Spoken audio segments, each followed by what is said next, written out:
Morning. My name is Dr. Gill. I'm one of the functional medicine providers at Turnpaugh Health and Wellness, and November is Men's Health Month, so we wanted to do a series on men's health for you. Today I'm going to talk about men's hormones, the link of hormone imbalances in men to cardiovascular health, some of the issues with the current treatments, and some things you can do to help. So let's talk about men's hormones and cardiovascular disease. As many of us may know, cardiovascular disease is currently the #1 killer in America, and a lot of the focus is on cholesterol. Drugs, exercise, diets, anything that we can do to lower cholesterol. And while that's important, a little known fact about testosterone is that it also protects your blood vessels from buildup of cholesterol in your arteries and veins. Um, Buildup of cholesterol can thicken your blood vessels to the point where a blockage develops and cells on the other end of that blockage die. So if that's happening in the brain, we call it a stroke. If that happens in the heart, it's called a heart attack. Healthy levels of testosterone protect your blood vessels from thickening, where low levels of testosterone put you at a risk for that process occurring. So there's a lot more to cardiovascular risk than just your cholesterol numbers.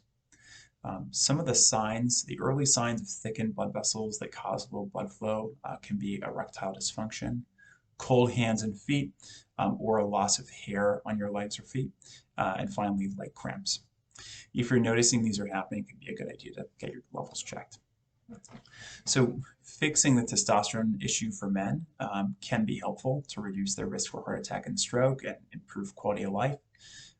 One of the common ways that this is done now is through testosterone replacement, and it's not always a good idea for every guy because of an enzyme called aromatase.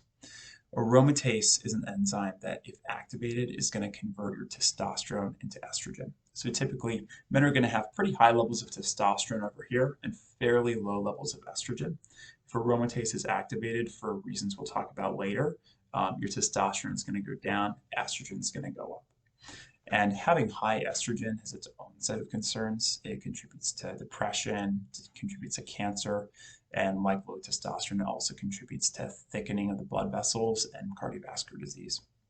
So whether it's low testosterone or high estrogen, these are all reasons to be proactive, and I see these patterns all the time. It's really common, but the good news is that there's just a few simple blood tests you can take. They're not expensive to get these levels measured and to see if you're at risk. You're someone who needs to be proactive. So what can we do to fix this? The way we want to look at hormone imbalances is not just to give more of whatever you don't have, so like giving more testosterone. It's really looking for the root cause of the imbalances, why testosterone might be high or estrogen might be elevated. The most common root causes that I see in my practice are insulin resistance, high stress response that's not supported, and high levels of inflammation. All of these can drive low testosterone.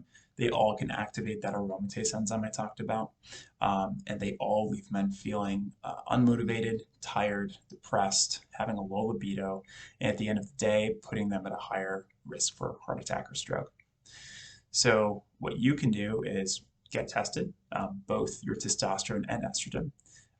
I typically look at other labs too to understand the root cause and other factors that might influence those. And if your numbers are off, some things that you can try on your own are things like reducing sugar and carbohydrate intake. That will really trigger insulin release and can lead to insulin resistance. You can try to take out some more inflammatory foods in our diet, like gluten and dairy. Those are two common ones. And you can start exercising regularly if you're not already. So these are all great first steps. If you feel like you need more direction or support, or your healthcare provider just isn't willing to run these tests, we at Turnpaugh Health and Wellness are here for you. So please share this with someone you know, and take a look at the blog post linked in the description for more information on the topic. Thank you.